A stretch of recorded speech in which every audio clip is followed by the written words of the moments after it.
Oxtail used to be one of the cheapest cuts you could buy. Now, it's expensive, sometimes more expensive than steak. You'll find it on upscale menus, in trendy restaurants, braised and plated like something special, and people treat it that way, like it's elevated food, luxurious, worth the price. But here's the thing. Oxtail wasn't an elevated food. It was leftover food. So how did we get here? Why did Americans use to eat oxtail all the time, and then stop entirely for decades? And why did it come back when but not for the same people who used to rely on it? If questions like this make you curious, hit subscribe, because we're looking at foods that disappeared, and what happened when they returned. Let's start with what oxtail actually was. It's the tail of a cow. Bone, cartilage, and a little bit of meat wrapped around it. Not a lot of meat, just enough to make it worth cooking if you had no other option. And for a long time, that's exactly who ate it. People who had no other option. Oxtail wasn't something you chose because it tasted good. You chose it because it was there, because it was cheap, because the butcher had to do something with it, and if you were willing to deal with bones and connective tissue and hours of cooking, you could take it home for almost nothing. This was food that made sense in a world where nothing was wasted. Every part of the animal was used. The premium cuts went to people who could afford them, and everything else, the tails, the feet, the organs, the scraps, went to everyone else. Oxtail wasn't fancy. It wasn't a treat. It was what you bought when you needed to feed your family and didn't have much money to do it. And honestly, there's no shame in that. It just means oxtail started as a solution to a very specific problem: how to get protein when protein was expensive. Now, oxtail is not easy to cook, or it's not fast to cook. Because it's mostly bone and connective tissue, it's incredibly tough. You can't just throw it in a pan and expect anything good to happen. You have to cook it low and slow for hours. But here's the thing. That didn't used to be a barrier. Because time was something people had. If you were home all day, cooking, cleaning, taking care of the house, you could put oxtail in a pot in the morning and let it simmer until dinner.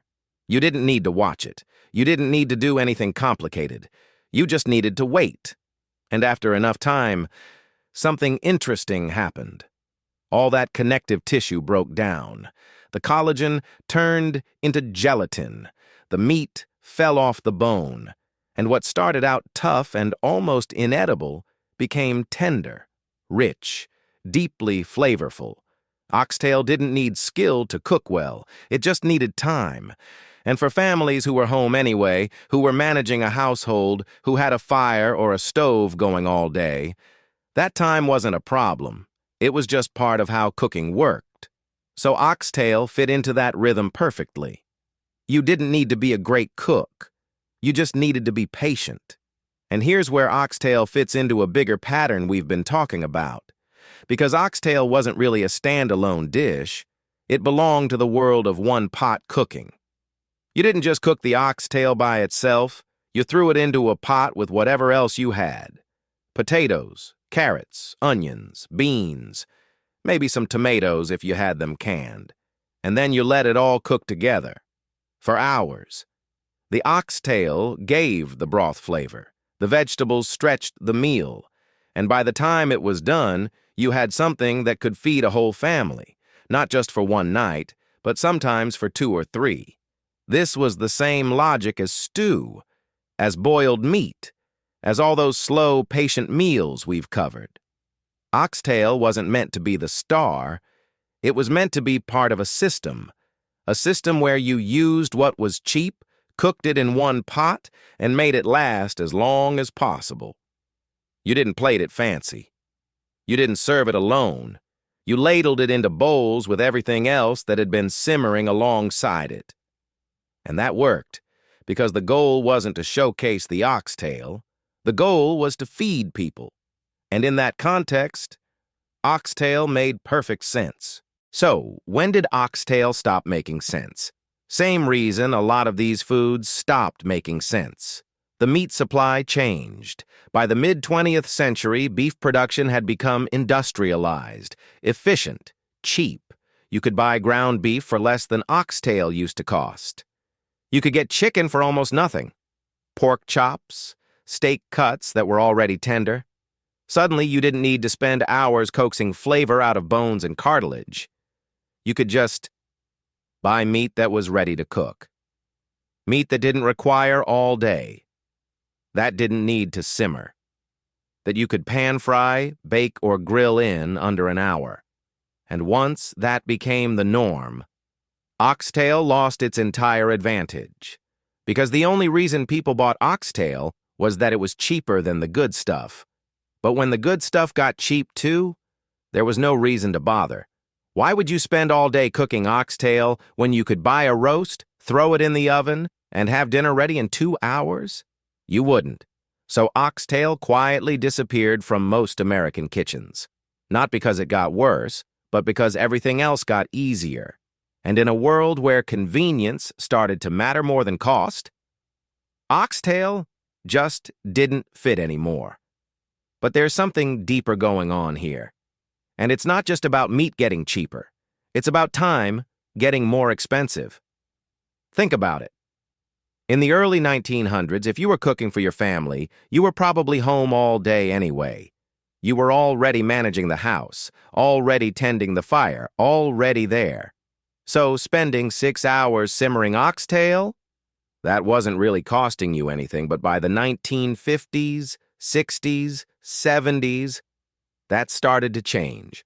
More people are working outside the home, more dual-income households, more pressure to get dinner on the table fast. Time stopped being abundant, and once time became scarce, anything that required hours of your attention started to feel expensive. Not in dollars, in an effort, in energy, in the thing you didn't have enough of anymore. Suddenly, oxtail wasn't a bargain, it was a burden. You could buy cheaper cuts, sure, but you were paying for them with your time. And time had become the more valuable resource, so people stopped cooking oxtail. Not because they couldn't afford it, but because they couldn't afford to wait for it. Oxtail didn't get worse, time did, and that changed everything. And then, something strange happened. Oxtail came back, but it didn't come back the way it left. It came back expensive, trendy, on restaurant menus, where everything else costs $30 to $40 a plate, braised oxtail with polenta, oxtail ragu over fresh pasta, oxtail soup served in boutique bowls. Suddenly, oxtail wasn't bargain food anymore. It was elevated. So what changed? Well, the food didn't. But the context did. Once oxtail stopped being necessary, once nobody had to eat it anymore, it became a choice. And choices can be reframed. Upscale restaurants started calling it slow food, traditional, artisanal, a return to old-world cooking techniques, and people, especially people who'd never had to cook oxtail out of necessity, started treating it like a delicacy. Because now, it wasn't about survival. It was about experience, about saying you appreciated the craft, about being the kind of person who values time-intensive cooking. Oxtail became a signal, not of poverty, of taste. And once that shift happened, the price followed.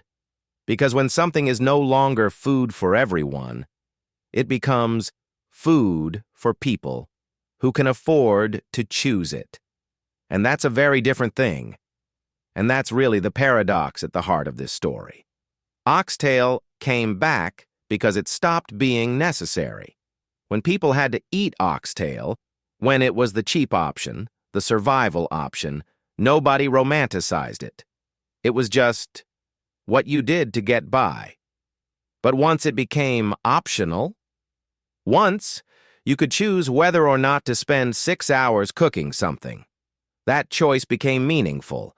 It became a statement about slowing down, about valuing tradition, about connecting to food in a way that modern life doesn't usually allow. Oxtail returned as culture, not survival. And here's the thing, that's not necessarily bad, but it does mean something important got lost in the translation. Because the people who used to rely on oxtail, the ones who cooked it because they had to, not because they wanted to, those people can't afford it anymore. It got priced out of reach. Not because the oxtail itself changed, but because the meaning around it changed. And once something stops being a necessity and becomes identity, it stops belonging to everyone. So oxtail came back, just not for the people who never stopped needing cheap protein in the first place. Oxtail didn't get rescued. It got redefined. And that's a very different thing. Because when a food comes back as elevated, as artisanal, as something chefs put on tasting menus, it's not really coming back for everyone. It's coming back for the people who can afford to treat it as a choice, not a necessity. And that's the pattern we keep seeing. Foods don't just disappear because tastes change. They disappear because the conditions that made them necessary disappear. And sometimes they come back. But when they do, they come back different. Not worse. Not better. Just aimed at a different world. Oxtail used to be survival food. Now it's statement food. And the gap between those two things? That tells you a lot about how food, money, time, and class all got tangled up together. If this kind of story pulls at something in you, hit subscribe. We're just scratching the surface. And leave a comment. What food used to be cheap that now feels out of reach? I'll see you in the next one.